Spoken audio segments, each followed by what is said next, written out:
Iran ने हाल ही में Israel पर ड्रोन्स और मिसाइल्स की बारिश कर दी। यह खबर देखने के बाद आपके मन में कई सारे सवाल उठे होंगे। सवाल कि आखिर ईरान ने ऐसा किया क्यों? सवाल ये कि आखिर इसके जवाब में इजराइल क्या क्या कर सकता है? सवाल ये भी उठा होगा कि इजराइल और ईरान के इस कॉन्फ्लिक्ट में भारत और अमेरिका जैसी जो बड़ी ताकतें हैं दुनिया की, वो किसके साथ खड़ी हैं। नमस्ते, मेरा नाम है तरुण और इस स्टोरी में देंगे आपको इन सारे सवालों के जवाब। लेकिन सबसे पहले ऐसी ही स्टोरीज के लिए आप स्विच को फेसबुक, यूट्यूब और इंस्टाग्राम पे फॉलो और सब्सक्राइब जरूर कर लीजिएगा। सबसे पहले आपको बताते हैं कि ईरान पर इजराइल ने आखिर हमला क्यों किया। दरअसल हाल ही में इजराइल पर ईरान की एक एम्बेसी पर हमले का एलिगेशन लगा। बशर अल असद का देश है सीरिया, यहाँ पर ईरान की एम्बेसी पे एक हमला हुआ। इसमें 16 लोगों की जान चली गई। मरने वालों में ईरान के टॉप मिलिट्री ऑफिशियल्स भी शामिल थे। ईरान ने इस हमले का जो एलिगेशन है वो इजराइल पर लगाया और बदला लेने की कसम खाई। इसी बदले की कार्रवाई में ईरान ने इजराइल पर 300 से ऊपर सुसाइड ड्रोन्स और मिसाइल दाग दिए। हालांकि अमेरिका और इजराइल ने मिलकर इनमें से 99% ड्रोन्स और मिसाइल्स को शॉट डाउन कर दिया, इजराइल में घुसने से पहले ही तबाह कर दिया। लेकिन ईरान का दावा है कि बदले की कार्रवाई में उसे इजराइल को जो नुकसान पहुंचाना था वो नुकसान ईरान पहुंचा चुका है और उसका ये जो एक्शन है वो इतने ही तक लिमिटेड था। वो अब इसके आगे कोई कार्रवाई नहीं करेगा। ईरान के ऐसे एक्शन के बाद अमेरिका का कहना है कि वो ईरान के खिलाफ किसी भी तरीके के हमले में इजराइल का डायरेक्ट सपोर्ट नहीं करेगा, साथ नहीं देगा। हालांकि इसके बावजूद कई ऐसी रिपोर्ट्स आ रही हैं कि इजराइल शांत नहीं बैठेगा, वो ईरान पर हमला जरूर कर सकता है। वैसे इजराइल 1948 में एक देश के तौर पर एग्जिस्टेंस में आया। मुस्लिम वर्ल्ड में जिन दो देशों ने उसे सबसे पहले रिकॉग्नाइज किया उनमें टर्की और ईरान, ये दो देश शामिल रहे। लेकिन 1979 में ईरान में जो क्रांति हुई, रेवोल्यूशन, उसके बाद इजराइल और ईरान के रिश्ते बद से बदतर होते चले गए। हालांकि इजराइल के अस्तित्व में आने के बाद का ये पहला मौका है जब ईरान ने सीधा इजराइल पर हमला बोला है। देखने वाली बात ये होगी कि इजराइल इस पर कैसे रिएक्ट करता है, क्या वो हमला करता है या नहीं। अब बात करते हैं इसकी कि इंडिया दोनों में से किसके साथ है। इस मामले में इंडिया डिप्लोमेसी के साथ है। भारत के समय और तारीख के मुताबिक शनिवार यानी 13 अप्रैल की देर रात ईरान ने इजराइल पर हमला कर दिया।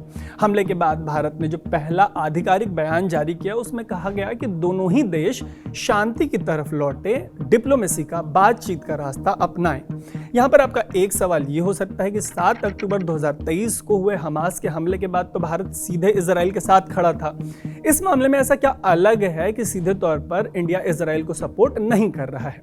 इसका जवाब यह है कि हमास एक टेररिस्ट ऑर्गेनाइजेशन है और हमास ने इजराइल पर आतंकी हमला किया था जिसमें उसके सिविलियंस मारे गए थे। वहीं ईरान ने अपने एक्शन को बदले की कार्रवाई बताया है। बदला सीरिया में उसके दूतावास पर हुए हमले का, जिसका आरोप इजराइल पर है। ये स्टोरी के शुरू में ही मैंने आपको बताया। ऊपर से भारत ये कभी नहीं चाहेगा कि इन दो बड़ी ताकतों के बीच युद्ध हो जाए। वैसे भी भारत के लिए ईरान और इजराइल के बीच किसी एक को चुनना किसी टेढ़ी खीर से कम नहीं होगा। दरअसल कांग्रेस हो या बीजेपी, इन दोनों देशों के मामले में भारत की नीति को धर्म के चश्मे से देखा जाता रहा है। जैसे कांग्रेस के समय ईरान और फिलिस्तीन के समर्थन और इजराइल के विरोध को धर्म के एंगल से देखा जाता था, इसी चश्मे से देखा जाता था।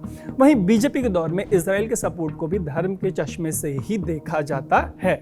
लेकिन मिडिल ईस्ट और वेस्ट एशिया के इन दोनों देशों का एक दूसरे से रिश्ता बहुत कॉम्प्लिकेटेड है। ऐसे में ईरान और इजराइल के मामले में जब किसी को चुनने की बात आएगी तो मामला धर्म तक सीमित नहीं रहेगा, ये इकलौता चश्मा काम नहीं आएगा। सबसे बड़ी बात है कि हमास का हमला हो या ईरान का हमला, दोनों ही मामलों में भारत ने मुद्दे के आधार पर अपना स्टैंड लिया।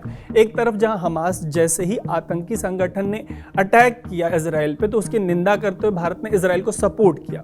वहीं दूसरी तरफ ईरान के हमले के बाद ईरान के आरोपों को भी भारत ने ध्यान में रखा।